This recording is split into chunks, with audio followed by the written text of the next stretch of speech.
Oi, gente, tudo bom? Professor Renato Baggio, bora estudar um pouquinho mais de inglês, bora estudar a língua mais importante do mundo.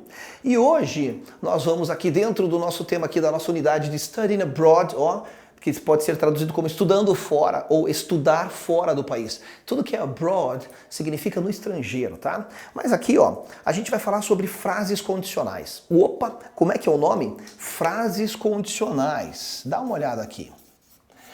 Parece um nome muito difícil, mas se você for ver, em inglês a gente tem dois nomes para elas. If clauses, que tem dentro mesmo do próprio nome da estrutura, o if, que significa o quê? Se. Se escreve se, né? Mas se fala se.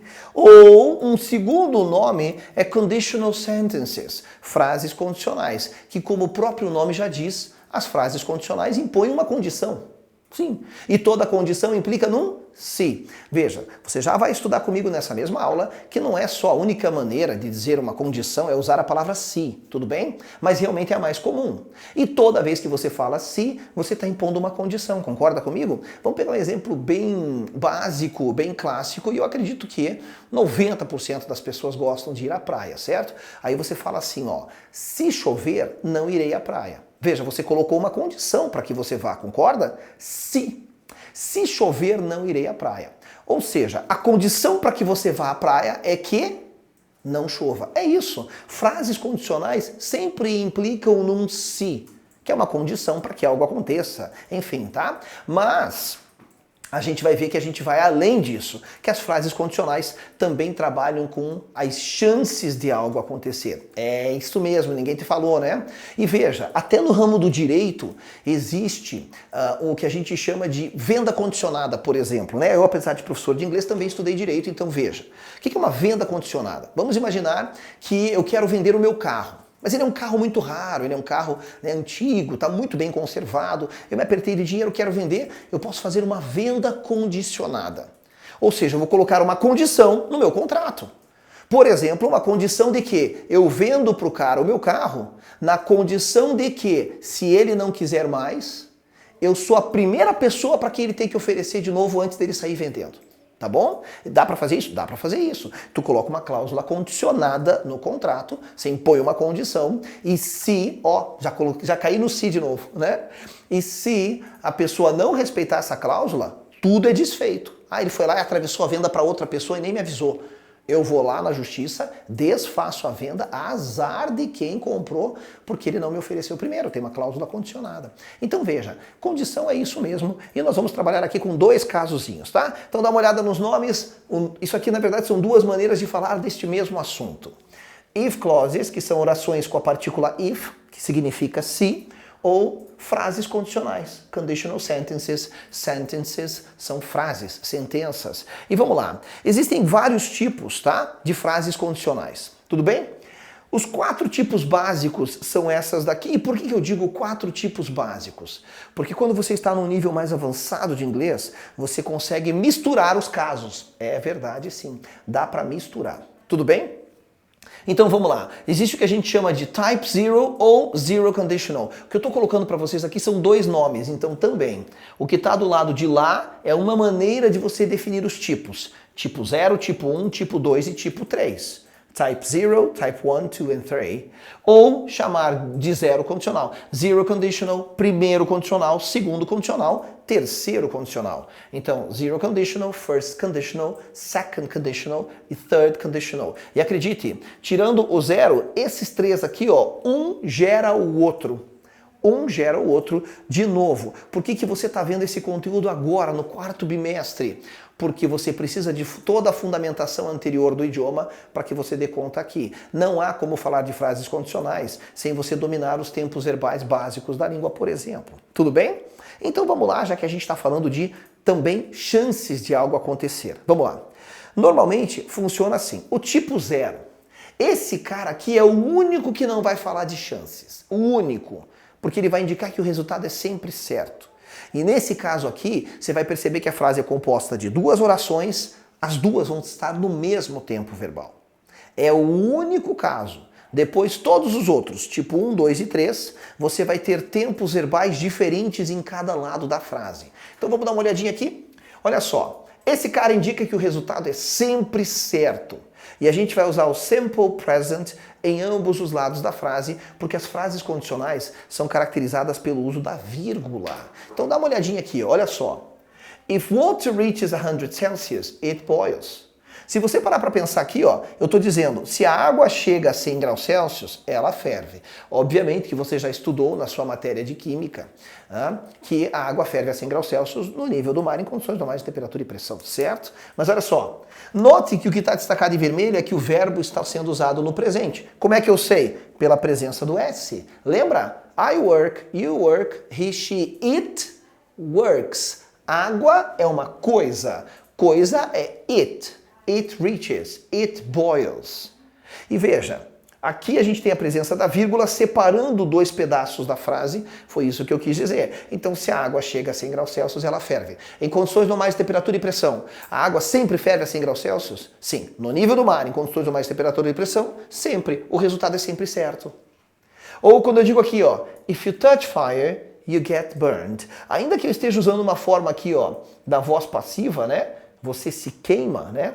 Mas veja só, se você tocar o fogo, você se queima. Eu tenho a presença dos verbos aqui de ambos os lados da frase. Eu tenho, veja, duas orações formando uma única frase, que começa com a partícula if, certo? Se você tocar o fogo, você se queima. É sempre assim? Sim. O resultado é sempre assim. Ah, mas eu posso tocar o fogo se eu quiser? Pode. Você pode, inclusive, não sentir dor ao tocar o fogo. Aí você vai ter uma doença que você vai estudar lá na biologia, chamada hanseníase, que é com o nome popular de lepra, né? Que é uma doença que tem cura, tá bom? Mas então é assim, hein? A dor é um sinal importante de que algo está errado no corpo. É importante sentir dor, tá? Porque talvez não sentir dor não é que seus poderes estão se manifestando. Não, é porque você está doente, tudo bem? Mas não vai acontecer contigo, vamos embora. E olha aqui, ó. Vamos falar do primeiro condicional. Agora, tipo zero é aquela história. O resultado é sempre certo. Agora a gente começa a entrar na esfera das chances de algo acontecer. E o tipo 1 sempre indica grande chance. Tá aqui, ó. Indica grande chance de algo acontecer. Tudo bem? Então dá uma olhada nessa frase aqui, que ela tem muito a ver com o contexto de vida atual seu. Você está estudando, certo? If you study hard, you will pass. Vou repetir essa frase aqui, ó, porque ela é importante, tá? Type 1, tipo 1. If you study hard, ó, vírgula, tá vendo aqui, ó? You will pass. É isso que está ali? É. Note que agora a gente tem a presença do que aqui, ó? Na primeira parte da frase eu tenho o verbo no presente. Vamos anotar aqui, ó. Eu tenho um verbo no presente. Aí eu tenho uma vírgula e aqui eu tenho will como verbo que caracteriza o quê? Futuro. O tipo 1 das frases condicionais é sempre caracterizado por esses dois verbos. Sempre, sempre. Uma parte da frase no presente, a outra parte no futuro, que pode ser com will ou pode ser com going to, mas é mais comum aparecer esse will aqui, ó. Agora, vamos pensar comigo. Você concorda que essa não é a única maneira de eu falar isso? Eu posso dizer, se você estudar muito, você passará. Mas eu posso dizer assim, você passará se você estudar muito, certo? Vamos escrever isso? Olha só, a segunda opção. You will pass if you study hard. Note que eu continuo tendo os tempos verbais que compõem a estrutura, will de um lado, fazendo o futuro com o verbo, e o verbo no presente do outro. O que mudou? Aham, macetinho para você, tudo bem? Macetinho para você. Note que aqui, ó, eu tenho uma coisa que eu não tenho na frase de baixo. O macetinho é o seguinte, porque tanto faz dizer, se você estudar muito, você passará, ou você passará se você estudar muito. E essa frase está dentro desse conceito, que além de eu estar colocando uma condição, né? Se você estudar, você passará. A condição para você passar é que você estude. Eu estou falando de algo com grandes chances de acontecer. Não, se você estudar muito, você passará. Quer dizer, se você estudar muito, há grandes chances de que isso aconteça. Tá? Então, frases condicionais não trabalham só com condição, hein? Elas trabalham com chances de algo acontecer. Agora, vamos para o macetinho que você está tão curioso aí, ó. Seguinte. Como eu posso começar a frase de um jeito ou de outro, né? Eu posso invertê-la. Diz assim, ó. Se a frase começar por if, tem que ter a vírgula. Se ela não começar por if, não pode ter a vírgula. Legal? Se ela começar por if, tem que ter a vírgula. Ah, mas isso aí vão me cobrar? Olha, eu vou ser bem honesto com você.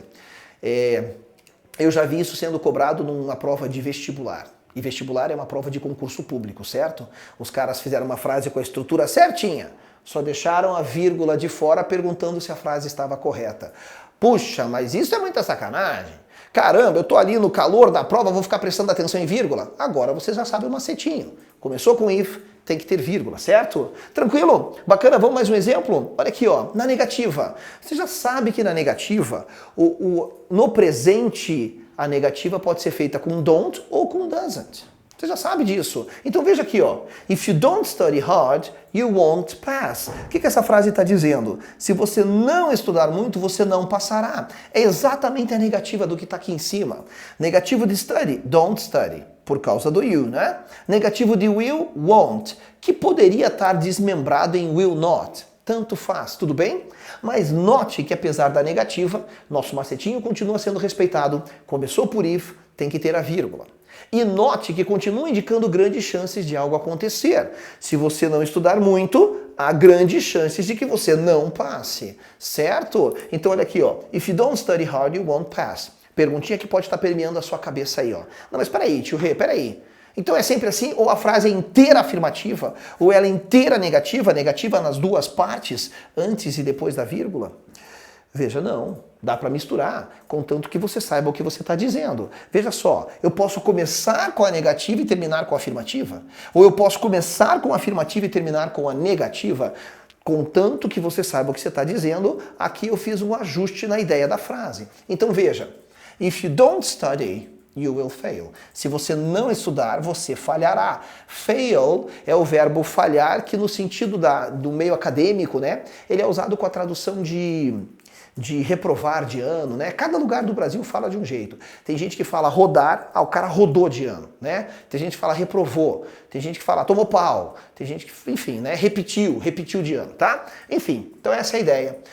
Verdade, continua indicando grandes chances, né? Se você não estudar, há grandes chances de que você reprovará. Então, esse caso é o caso número 1. Então, if you don't study hard, you will fail. Negativa de um lado, afirmativa do outro. Agora olha aqui, ó. If you study, you won't fail. Pô, se você estudar, você não falhará, você não reprovará. Isso aqui é negativo de will, hein? E é claro que você sabe que se começou por if, tem que ter a vírgula, porque eu posso trocar a ordem nas duas frases. Eu posso dizer você falhará se você não estudar, e aí não terá vírgula. You will fail if you don't study. E a mesma coisa com o caso de baixo. Tá legal? Tranquilo? Vamos lá então para a gente já caminhar para o final da nossa aula. Esse é um conteúdo bastante fácil, mas não esqueça. Tu precisa dos tempos verbais, conhecer presente e futuro, e você precisa lembrar que tirando o caso zero, no qual o resultado sempre é certo, as outras frases condicionais, elas sempre falam de chances de algo acontecer. Legal? Na próxima, já tô dando aqui, não é um spoiler, eu estou girando um teaser aqui, uma curiosidade para você para a próxima aula. Na próxima aula eu vou fazer um macete para você perceber como um caso gera o outro, que é matador. Matador, você vai adorar. Tudo bem? Então, já fica aí pronto. Eu dou a sugestão, tá? Terminando essa aula aqui, tu já emenda na outra já. Vamos lá.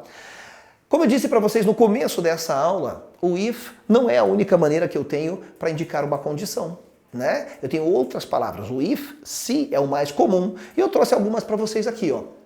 If pode ser substituído por palavras ou expressões com um significado similar. Aqui eu tenho as long as, quer ir anotando? Vai lá. Contanto que. Assuming that é presumindo-se que. On condition that, na condição de que. Provided that é a mesma coisa que as long as, significa contanto que. Supposing that, supondo-se que. Unless significa a menos que, e with the condition significa na condição de que. E aqui eu tenho uma coisa para te dizer que é muito importante. O unless significa... o unless significa a menos que. E você acredita que a gente não sabe usar o a menos que? Quer ver? Unless significa a menos que. Olha isso para a gente fechar com chave de ouro. Vamos imaginar a frase, se chover, não irei à praia. Eu gosto de ir à praia quando tem sol. Tudo bem? Então tá, a ideia é essa, se chover, não irei à praia. Só que agora eu não quero usar o se, eu quero usar o a menos que. Como você diria para mim esta frase? Se chover, não irei à praia usando o a menos que. Você diria assim, ó, eu irei à praia a menos que chova? Ou eu irei à praia a menos que não chova? Ixi, ficou confuso agora.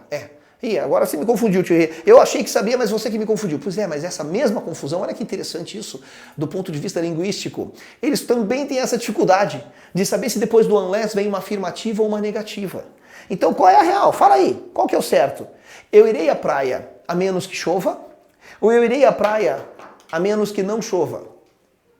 Vou matar essa dúvida agora, tá? Com um sinônimo de a menos que. A menos que é exatamente a mesma coisa que a não ser que. E essa aqui a gente não erra. Quer ver?